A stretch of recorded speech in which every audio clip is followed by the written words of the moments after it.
Lucy and the Bully by Claire Alexander. At school, everyone wanted Lucy to draw for them.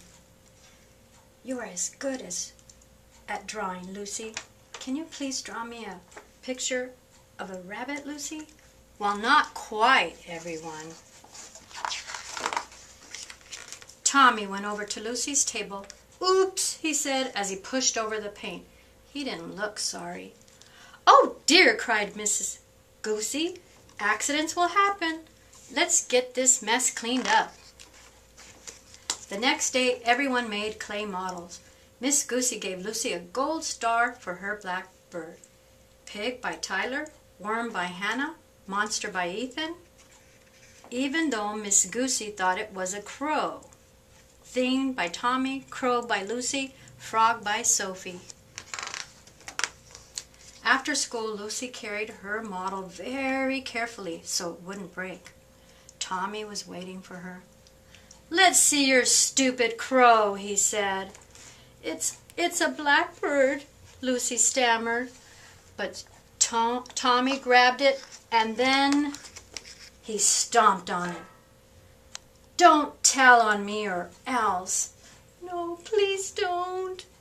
Lucy put her broken blackbird in her bag so her mother wouldn't see, and she didn't say anything. That night, Lucy tried hard to put her blackbird back together, but didn't look the same. "What happened to your model?" her mother asked. I dropped it," said Lucy. Over the next week, Lucy's mother wondered what was wrong. On Monday, Lucy brought home a ripped storybook. On Tuesday, she brought home a crumpled painting. And on Wednesday, all her pencils were broken. Lucy looked sadder and sadder every day, but she wouldn't tell her mother why. On Thursday, Lucy brought home a cake she'd made at school.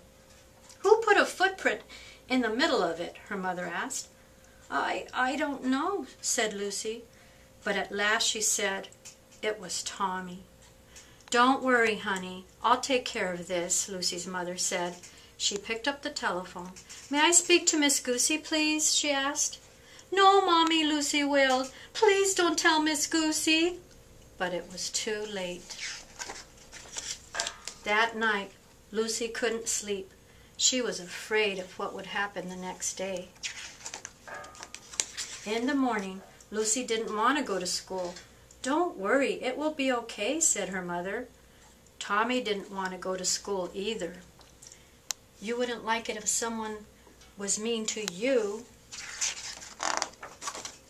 At story time, Tommy was very quiet. At playtime, Tommy looked very alone and very sad. Lucy wasn't scared of him anymore. She even felt a little sorry for him.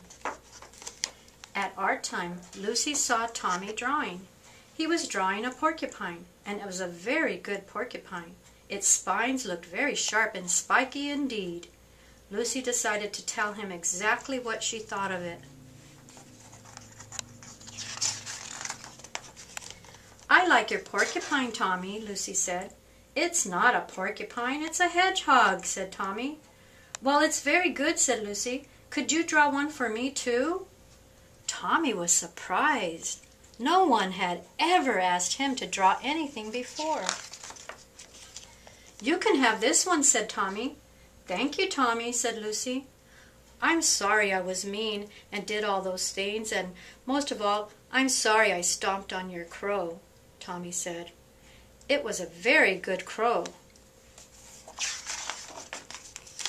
"I forgive you, Tommy," said Lucy, "but it wasn't a crow. It was a blackbird." They both laughed, and then they went outside to play.